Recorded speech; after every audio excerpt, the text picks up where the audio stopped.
राज्य शासनानं राज्य निवडणूक आयोग महाराष्ट्राच्या मान्यतेनं महानगर क्षेत्रात प्रभागांची संख्या आणि त्यांची व्याप्ती निश्चित करण्याच्या सूचना दिल्या होत्या।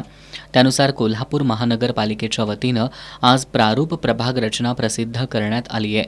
यामध्ये यादीत एकूण 81 सदस्य संख्येसाठी लोकसंख्येनुसार एकूण 20 प्रभागांची रचना करण्यात आली आहे। यामध्ये 4 सदस्य असणाऱ्या प्रभागांची संख्या 19 तर 5 सदस्य असणाऱ्या प्रभागांची संख्या 1 आहे। या प्रभाग रचनेसाठी 2011च्या जनगणनेचा आधार घेण्यात आलाय। या एकूण 20 प्रभागांमध्ये लोकसंख्या किती, त्यामध्ये अनुसूचित जाती जमातींची संख्या किती, उत्तर, पूर्व, पश्चिम, दक्षिण हद्द कुठून ते कुठपर्यंत याचा तपशील देण्यात आलाय।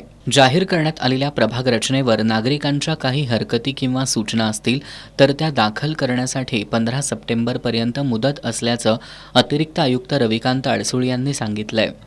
3 तारखेपासून 15 तारखेपर्यंत याच्यामध्ये हरकती सूचना मागवण्याचा कालावधी दिला आहे। हरकती सूचना मागवण्यासाठी महानगरपालिकेच्या स्थायी समिती हॉलमध्ये एक अधिकारी आणि 2 कर्मचारी आम्ही 15 तारखेपर्यंत बसवणार आहोत। 15 तारखेला 3 वाजेपर्यंत ज्या काही हरकती प्राप्त होतील त्याच्यावर त्याच्यावर सुनावणी वगैरे होऊन अंतिम त्याबाबत निर्णय होणार आहे। त्यामुळं प्रारूप प्रभाग रचनेसंदर्भात ज्यांना कोणाला हरकती असतील तर त्या महानगरपालिकेमध्ये लेखी स्वरूपामध्ये सादर कराव्या। सदर प्रारूप प्रभाग रचना ही सन 2011च्या जनगणनेनुसार करण्यात आलेली आहे। त्याच्यामध्ये एकूण 81 सदस्य आपले होते। त्याच्यामध्ये एकूण 20 प्रभाग करण्यात आलेले आहे। याच्यामध्ये 19 प्रभाग हे 4 सदस्य असतील आणि एक जो प्रभाग आहे 20 नंबरचा तर तो 5 सदस्य असणार आहे।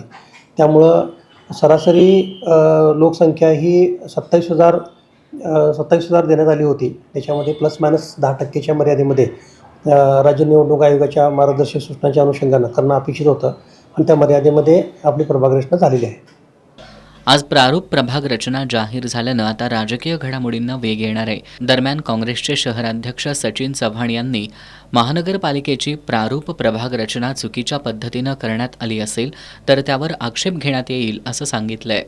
आज या ठिकाणी जर प्रभाग रचना चुकीच्या पद्धतीनं आखली गेली असेल, सत्तेचा गैरवापर करून या ठिकाणी जर अशा पद्धतीने केले असेल, जिल्हा परिषदमध्ये आपण पाहिलं असेल सर्किट बेंचला पहिलंच आपण या ठिकाणी रिट पिटिशन दाखल केलेलं आहे आणि अशाच पद्धतीने जर यामध्ये आम्ही आक्षेप तर नोंदवणारच, त्याच्यावर रितसर हरकती घेणारच, पण तीव्रपणे याला विरोध करून आज सर्किट बेंचच्या समोर आम्ही गेलो आहे। त्याच पद्धतीनं महानगरपालिकेत सुद्धा जर आमच्यावर अत्याचार आणि अन्याय होत असेल आणि आपल्या पद्धतीनं त्यांनी सोयीनुसार केले असतील तर आम्ही याच्यावर हरकत घेऊन या त्या नैसर्गिक न्याय तत्वानुसार यांना हे करायला लावणार।